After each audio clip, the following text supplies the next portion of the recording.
What's up, guys? Per my last video, I kind of went over when the Prodigy came out, and I'm sure a lot of you have noticed I mispronounced Prodigy. I had a extremely long work day that day, and I don't even really remember filming. I was just like in zombie mode, and yeah, it's Prodigy, not prodded. I don't even know what I said last time. Anywho, kind of went over some things last night on the budget guns. These came out about 2 years ago, and they were the big, an affordable 2011 that's not $25, $35, $4,500. But I wanted to wait about a year or a little bit longer just to kind of see how they did. They're not cheap. I mean, their budget comparing to their predecessors, but $1,500, $1,600. If you get the optic one, that's a lot of money.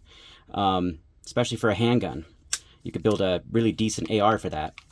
So I bought this one brand new, and I didn't have any problems with it. I just kind of went through and did the things to kind of make it feed, and for the safety queens out there, there's no mag, both of these guns.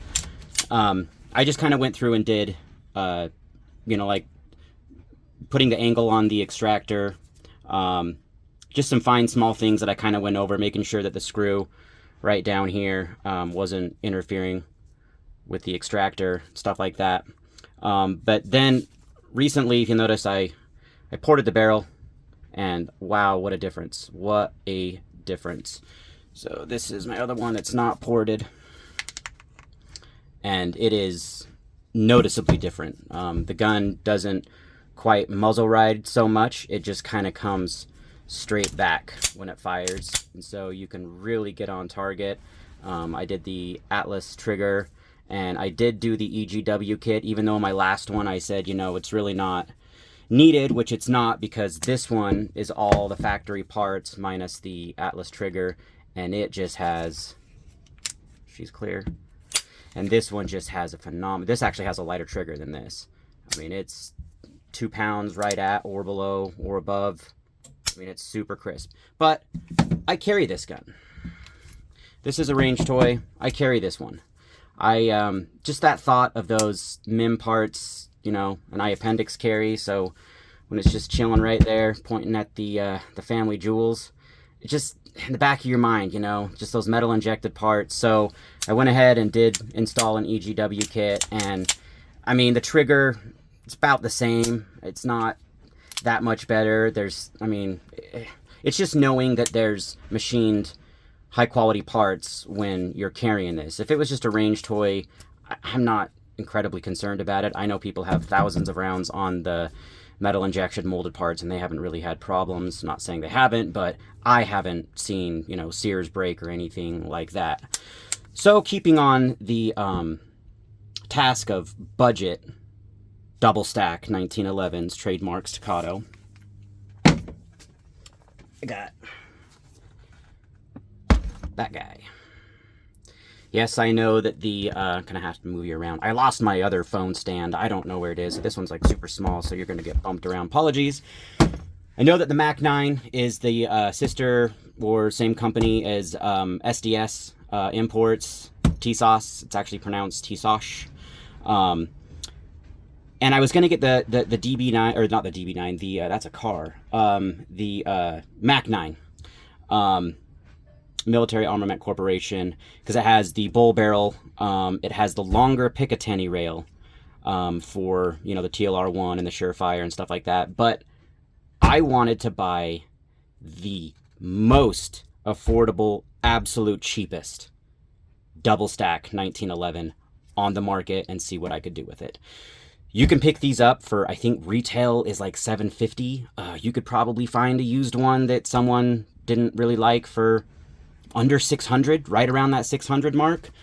And I've owned a bunch of Tisas and Tisas, and I've been really happy with them. Their finish is really good. Their machining is just phenomenal. I've had some Gersons, and I just really wasn't that impressed with like their sear springs and their sears and stuff like that. So I figured these guys are pretty much on par with the same price as Gerson. Now, Gerson is putting out some really interesting looking guns. Their subcompacts and their new what is it, Match X that they just came out, which is the Staccato XC. Those are really cool, but, you know, something about a lot of 1911s I've owned, I really, really, really appreciate the quality of Tisas. And I truly feel in the next 5 to 6 years that, you know, these are not going to all of a sudden be family heirlooms. But I think asking $1,000 for, you know, some of their even just single stacks, 9mm 45, they're worth it. They run out of the box. They run. So I've already modified this guy. I'm probably like, shut up and just show me. So I've already modified this. Now we'll kind of go through it and we'll keep on par with budget. And I went everything budget. So it does come with 2 Checkmate mags. I on the first few shots I went shooting, now it was with my my good buddy. He has a YouTube channel, Nobody Training. Go check out his channel. It's great content, a lot of interesting stuff, scientific stuff, learning, experimenting. Great channel, Nobody Training. Check him out. It was like 15, 20 mile an hour winds, 30 degrees outside. We were just miserable, but it's like 50 miles for me to drive out to the untrained, unprofessional shooting range. And so we were out there. So I'm like, you know, I'm going to get at least some shots off and see how this does. And so I kind of thought that maybe my, the feed followers were bent out because I had a couple stovepipes. But then I went and shot it yesterday and I put, I don't know, about 50 rounds. This gun only has about 150 rounds through it. And I didn't have any problems. And I mean, I mag dumped as fast as I possibly could pull that trigger to try to, you know, simulate another malfunction, failure to feed, failure to eject. And it ran like a Rolex. It just ran. So it does come with 2 Checkmate mags. Tisas. And pull out this guy. Yes, they are loaded. Clear. Mag came out. So to keep on par with the budget, I did a fusion trigger. I'm not quite done fitting it. There's still just a little bit of slop, but they're kind of a pain because it's a lot easier on a single stack, but you have to take all these screws out, put it in, put the grip safety in, make sure that the functionality is still working on the grip safety, make sure that you don't have any problems with this, check function, all that stuff. So the one thing, like I said about with my Prodigy, the one that I carry is I'm going to carry this gun. So I did do an Evolution Gunworks kit on it. So the sear spring, the disconnector, the sear, and the hammer. And I also ported this guy. And I put a 7-pound recoil spring with a full-length Wilson Combat guide rod. Really, I mean, the standard GI guide rod it comes with, the only difference is that when you're pulling it back, you can kind of hear a little bit of a grit, like with the spring on that GI guide rod. But does it make it shoot flatter? I guess if you've got thousands and thousands of rounds through this one particular gun, you might notice it. But, I mean, whatever. It's just, I think it's easier to take down. That's about it. I went with the brand new on launch day, the O-Sight. And like I said, I've only got about 150 rounds through this guy, and I like it. It's a closed emitter, and it has that little battery tray. I'm sure if you watch gun tubers, everyone's talked about it. The 32 MOA circle dot, it's crisp, it's clear. You don't really get a whole lot of like starring or like where it kind of like goes blurry up in the corners. But just I haven't put enough rounds through this, you know, dot and gun to really say much. I'm just kind of giving my views on what you can buy for $700 and if you were willing to dump a little bit of money into it. I kept the grip safeties, or the thumb safeties, excuse me, but I am going to delete them. I'm not a huge fan of ambi. I'm not a wrong-handed shooter. I just feel that sometimes when I'm pulling out of a holster in a draw, it just hits my knuckle. This one not so much, but the Prodigies are just, it just smacks me right there. And you know, when you're doing draws and repetition and over again, and you're pulling from a holster and hitting that safety down and getting on target, it gets annoying. So, and plus I just like the feel, the tactile feel of just a non-ambi safety, because it's one complete rod. There's not that split in the middle. So I will be changing that, but for now I just kind of wanted to do that. I did a 17-pound mainspring. I don't mind this fusion trigger. It's not bad. I'll show you once again, safety check. So here's your take up. It's not too bad. And then it's right around that 2.5. I don't want it super light just because I carry it, but break, then reset. So I really like it. I did put a lighter mag release. The Tisas are NATO spec, so they're plus P rated, all of them. And they come oversprung. I think this came with a 16-pound recoil spring. I think it was a 21 or a 22-pound mainspring. I mean, it was just, which it's great. You know, you're almost probably never going to get a light primer strike.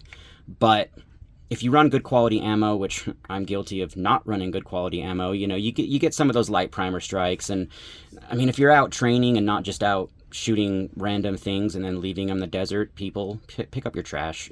I was just at a shooting range out in the West Desert, and pick up your garbage. We can do better, okay? You can kind of emulate a malfunction. So, you know, you can slap, you know, and rack it and clear that light primer strike or whatever. It's not a life-threatening thing because, you know, I've shot my hollow points through it and it functions fine. But then again, I still need to get many more rounds. I like to have at least 500 rounds on something that I'm going to consider that I everyday carry and I feel confident with it. But I mean, like some of the nice things that they do, like even with the Prodigy, you don't get that raised slide stop, slide release. I mean, it's flush. So yesterday when I was training, you know, a lot of people like to rotate their hand, come up and hit that. What I typically do is on mag, as I'm coming up and that mag is going in, I'll just either reach up and hit it with my thumb right here, or I'll just give it one of the good old, you know, just take it off that hinge and just let it go into battery. But I mean, like a lot of the things they do, I noticed that I like it to like grip to my hand really well, you know, like this stippling. It'll, I mean, you could probably even see some skin on there. It'll get to you after you put a few hundred rounds through it. But if your hands are bloody, wet, sweaty, you know, I just would rather have my range toy really, really grippy. But this will also destroy your stomach, you know. So I kind of like that it's a little slick right here, but they did great checkering on the back strap, great checkering on the front strap. I kind of wish I might stipple right here just a little bit, just because I like that on my middle finger. It just, sometimes it slips. So it is a little bit slick for me, but it's I don't know, like the plastic is harder. I don't know if you can hear on this Prodigy, if I'm out at the range and I'm gripping it really hard, hear that? And it bugs the crap out of me. I'm going to order a Atlas or an EGW aluminum one, because you go to get on target and it just drives, you can just feel it. It drives, I don't know, it just a distraction, you know, squirrel. So I really like it. You can co-witness with it. The rear sight is actually a Glock. So if you want to do different sights, you can just, any factory Glock will, you know, you can press it right in if you got one of those little sight press tools. So if you wanted it a little bit higher, I think this is a 35% co-witness, but this is not a suppressor height sight. This is just their factory sight they did. So in the future, what I'm going to do is I am going to get rid of the ambi safety, and I am going to go with the Evolution Gunworks fitted barrel bushing. That is one thing that the Mac 9 comes with, or the Prodigies, or the Bull Armories, or the Staccatos. But in my opinion, and I know it's trademarked, STI Staccato is 2011. Great. Even though this is a double stack, because it is. I mean, it uses the trigger bow, and it has the same type of sear spring, and the sear, and the hammer. It's a 1911, but it is double stack. But the dust cover coming up, the way that, how heavy they make this side, and I love that Springfield just blended this. It's just smooth. I just like the way that the Prodigies look. They blended it really well. But to me, this is more of a 2011. That is a true double stack 1911. You take this rail off and you cover up this part of the grip, and it's a 1911. I mean, this slide is just so light. This is an 8-pound recoil spring. And when I was out at the range with my buddy Nobody Training, I brought a 12 pound, a 10 pound, a 9 pound, an 11 pound. I just kind of went through and thought what I liked, and I'm like, oh, this 8 pound is just going to be too light. Like, this is a 9 pound. That's a 9 pound recoil spring. They're all 17 pound May coil springs, so all that is going to, you know, be the same. This one has a little bit more take up, but again, I'm going to make this my EDC, so I just kind of want it on the safer side. But it's still a phenomenal trigger.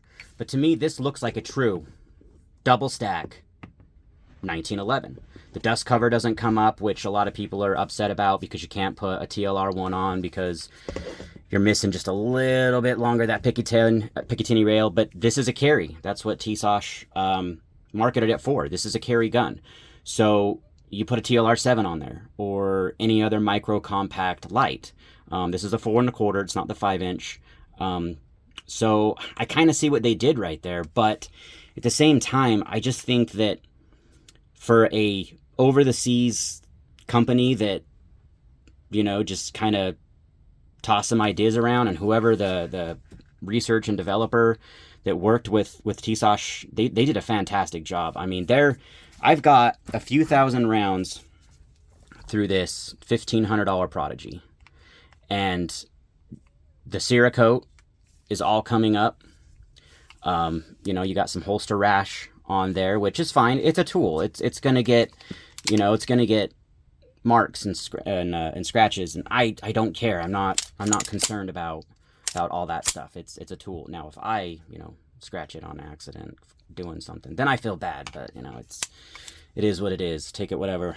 So I really like what they did with this, and I'm glad that I went with this instead of the Mac 9. Yes, it doesn't have the fancy dancy bull barrel, but holy crap, with those ports and how light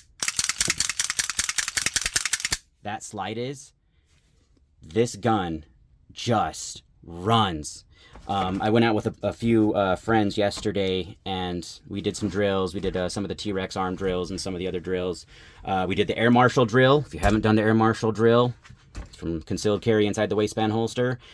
I watched Charlie do it, and I'm like, that's easy. It's not. Try it. It's hard. Get out there, train, have fun. But man, both of them just said, okay, this thing runs really well. Other than the two stovepipes that I had, you know, I had a round sticking straight up just like that. So I came home and I mic'd the feed lips, and they're within spec. So I don't know if it was just, oh my gosh, I just lost the camera. Sorry guys. I don't know if it was just the cold, the wind, limp wristing it. I don't know, but I put about 50 rounds through it. Yesterday, I ran it as fast as I possibly could, and it just ran like a sewing machine. And again, it's a brand new gun still. I did do the, I talk about it on my video about the Prodigy. I did do the angle and the polish on the extractor. I did notice I was having a bunch of shell casings kind of going in the 1 and 2 o'clock. And you kind of want them right at that 3 and 4 o'clock position. So I came home and I just tuned the extractor, just, you know, bent it in a little bit. There's a million YouTube videos on how to do that. But for $700, guys, if you got Glocks, you've got, you know, your SIGs, you've got all these other guns, but you're just not, you know, willing to bite that bullet and go buy that $1,500, $1,800, $2,500 2011 double stack 1911, give it a shot. They run, and this is just a budget, as cheap as I could possibly go. I mean, lifetime warranty is lifetime warranty, right? With that O-sight, we'll see how she does. If it, you know, gives me problems, whatever, I'll put a EPS carry on there. But it's been fun. This is, and if it gets scratched, if you drop it, if you know, have malfunctions that you could probably fix with just some fine tuning and maybe, you know, switching out some parts, you know, switching out different springs, different triggers. You don't feel bad. You're not going to sit there and be like, I just dropped $4,500, you know, and that thing better run. But going maybe a little bit more affordable, then you can make it the way you want it, you know, find a machinist, have them port it. Install a new trigger in there. Yes, they're a pain in the butt. These aren't Glocks. You can't just drop parts in. They need tuning. They take time to get them the way you want them. But it's 2025. Everything you want to know is on YouTube. And if you've got some files and a Harbor Freight polisher, just, it's fun, you know? Just be safe, you know? Don't test it. Don't just toss parts in and then slap a mag and put one in the pipe. Test it. Load 1 bullet first at the range. Make sure you get slide lock. Put 2 bullets in. Make sure you get slide lock. Put 3 bullets in. Make sure you're not getting hammer follow, so that when you pull this back as fast as you can, you don't want that hammer to follow. Rack it. Manipulate it. Make sure that that hammer's not going to fall down on you and you're going to have a negligent discharge. Nobody wants that. That's not fun. But it's great. I am extremely happy with it. I actually might even get the 5-inch and just make it a designated range gun, range toy. They do really well. I am thoroughly impressed. So probably should have shown to you guys the out of the box brand new unveiling and the forged frame and slide and polymer grip module. There's like 600 videos about the Tisas. It's been out for almost a year. It's like 8-9 months. I just kind of wanted to show you my take on how I typically like to do my build my 1911s and 2011s. I try to keep them all very, very light take up. And but yeah, man, I am just blown away. You can't complain. I mean, like I said, even my friends that were shooting it yesterday, they've got very expensive equipment, and they are very serious shooters, and I would buy one, both of them. I'd buy one. One of my friends, he's like, I want to buy one for my wife so that she can, you know, train on it, and you don't feel like you're, you know, breaking the bank and having to get a second and third mortgage, or possibly selling a kid on the black market, or a kidney, you know. I mean, you only need one, so you just got to figure out how you make that work. But $7, you could probably find one used cheaper. Let me know what you guys think. Let me know what else I should do with it. I mean, besides getting rid of the ambi safety, I mean, I've kind of already done. I'm less than $1,000 in this gun. I mean, the O-Sight, I got it on sale. I got it on their promotional day. I think it was like $185. The Fusion, you can get these triggers on eBay or Amazon. Yeah, they're not Atlas, but they're cheap. I think the ignition kit was like $150, $140. It doesn't take a whole lot to get that performance and feel. The ports, they were expensive because I had a friend do them. But I mean, it's just a great trigger. Great. Right there at the wall. It's awesome. Let me know what you guys think. It's fun. Appreciate your input, and thanks for watching.